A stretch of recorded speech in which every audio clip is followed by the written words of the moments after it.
What's up, everybody? Welcome back to Political Parrot. I'm Jacob Blessé. And I'm Billy Loper. And today I guess we're going to be talking a little bit about the Democratic side of the elections year. So, of course, last episode we talked about Trump, but this time I figured we would address Bernie Sanders and Hillary Clinton. Yeah. So first and foremost, I guess let's jump into Bernie Sanders. Yeah. I think he scares a lot of people.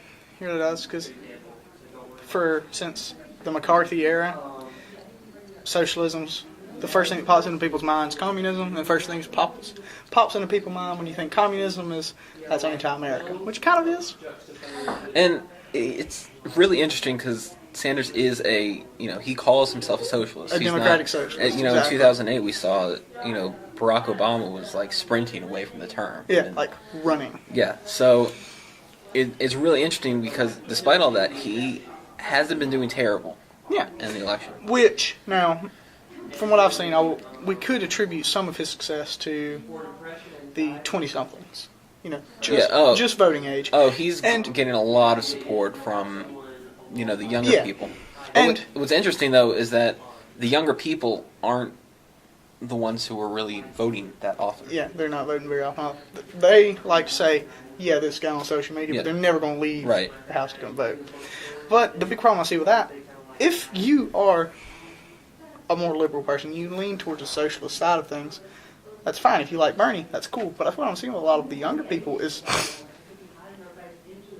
they just like him because internet says he's cool. Well, yeah, see, that's the thing is, if you...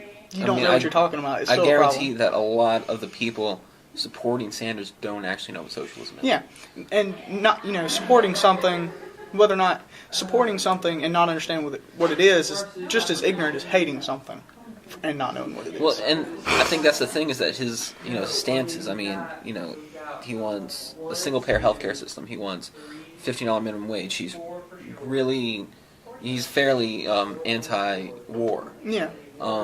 And I mean, these are pretty popular right now, for better or for worse, among the population. Yeah.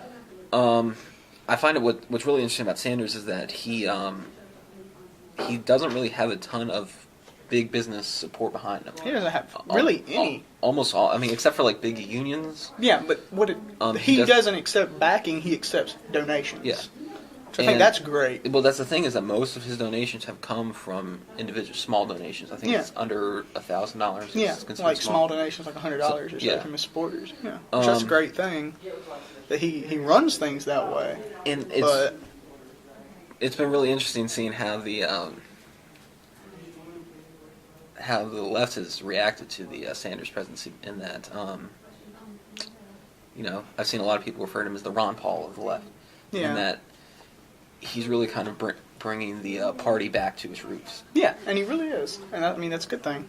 I mean, and then the other thing, and this is something that I'm fairly Republican, but he's very principled man. Yeah. I mean, across his 20 years serving in the Senate, he's stayed fairly consistent on most of the issues. Yep. However, I am worried that his campaign's losing momentum. It's losing a little bit, but I feel like, I don't know, it's still really early in the game. I think in Iowa, everyone was everyone just kind of expected Hillary to just come into the race and get the nomination and then become president. It just seemed inevitable. But, he really shook her up in Iowa. Yeah. In New Hampshire, he was always going to, he's right there with Vermont. That's his home state. He was always going to win New Hampshire. But he lost in... Nevada? Yeah. South Carolina? How much I can't remember which one it was. Yeah. That's kind of terrible. Yeah. But how much did he lose by?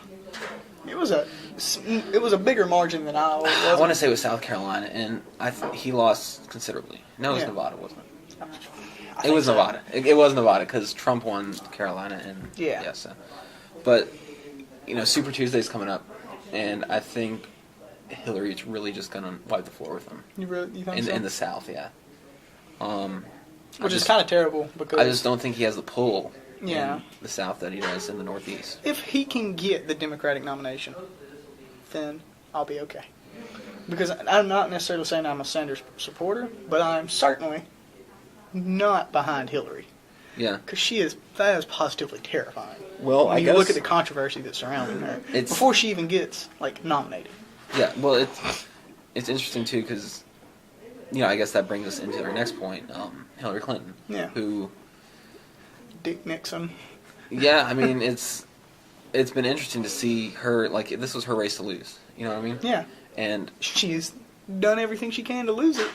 If you're looking at her from just a general election point of view, she is very moderate. In a lot of ways, she's actually conservative, or not conservative, but Republican. Yeah, she's edging in there. She's really, she's pro-military than some of the Republican candidates. Yeah. She's not as liberal on drug laws and stuff like that. Yeah. Even on healthcare, she's opposed Sanders' single-payer system. So it's been really, really interesting to see the shakeup in the Democratic Party. But again, I think that in a general election, she's a lot more moderate. Yeah, which is definitely the reason that she's doing so well in the South, because southern states are more conservative. Yeah. Just by the mark. Mississippi's the most conservative state, I believe. Mississippi, Alabama, I think. It's one of them. I believe it was recently Mississippi. But it's just the way it's always been, which is not a good thing in the case of choosing a Democratic nominee. Right. At this point, considering it's now to these two, which it was always going to be these two candidates from the very beginning, because before the end of the election, you won't even O'Malley and them never even have a chance. Right. And I think another big thing she has going for her is that the Clinton name. Yeah. And Bill Clinton, aside from his mishaps, he was a relatively fondly remembered president. Because, if you hear people talking about it, and you get people to talking, especially around here, you get people to talking about whether or not they thought Clinton was a good president. So, they'll say that, yeah, he definitely was. Well, I think, the 90s were a pretty good time for a good time altogether. Before 9/11, we weren't, before the Iraq and Afghanistan wars, we had the dot-com bubble, which, didn't certainly help the economy quite a bit. Yeah. So, she has that going for her. But at the same time, there's also a lot of controversy surrounding her. A lot. Emailgate, everything. Well, that's the biggest thing, is that, the FBI is seriously considering indicting her. Yeah. For mishandling classified information, which is kind of a big deal. That's a really big deal if you want to be president. Yeah. In addition, you had the Uranium One scandal where there's not really like any solid proof of it, but the Clinton Foundation receives money from a Russian diplomat. Yeah. And then just 3 months later, Uranium One. half of our supply of uranium goes to Russia. Yeah. There's no smoking gun per se, but it's suspicious. Yeah. And then finally, just recently she's been embroiled with, of course, Bill Clinton's notorious for his sexual escapades, but, she's been catching a lot of flack recently for victim blaming, I suppose. Just trying to shut up the accusers of, Bill Clinton rape accusers, basically. And that's really, she's trying to win the vote of women, right? Yeah. And I think that's hurting her a lot. Off that point, no one really seems like her. Which makes no sense to why she's doing so well. Then you take a step back, what we talked about at the very beginning here. No one really seems to like her, but everyone's terrified of the word socialism. Well, right. Everybody's terrified of the word communism, and socialism immediately triggers thoughts. Socialism and communism are two very different things. That's like saying conservatism and fascism, the same things. Just two very different worlds, but they lead in the same direction. It's the same road heading in the same direction, it's just two different roads. But people are just terrified of that, and that's got to be, in my mind, one of the only reasons that she's one-upping Clinton, or one-upping Sanders. Well, yeah, that's the thing too, is Democrats really prefer, real liberal Democrats prefer Sanders. Republicans really don't want anyone Yeah. She really has no one there. The only problem is that the next two, most popular options are Sanders, who, like you said, is a socialist, and then you have Trump on the other side, who isn't, doing anyone any favors. And then finally, I think, especially, when juxtaposed with Sanders, is she very much is bought out by big business, Goldman Sachs, all the big banks. She's almost the polar opposite as far as the Democrats considered from Sanders. I think that's a good thing to have that diversity within the two-party system. Already has its problems, but it's good that we have that diversity, those options. But really, thinking about it, if Hillary gets the Democratic nominee, we just have to hope, and as much as I hate to say it, we have to hope Ted Cruz gets the Republican nominee. Well, I mean, even after that last debate, the CNN debate last night, we're looking at he's up 60. Yeah, he's up 60-70%. Right? Yeah. I mean, Rubio's honestly looking like the next best option. The lesser of two evils. But I guess we'll see what happens in November. I guess so.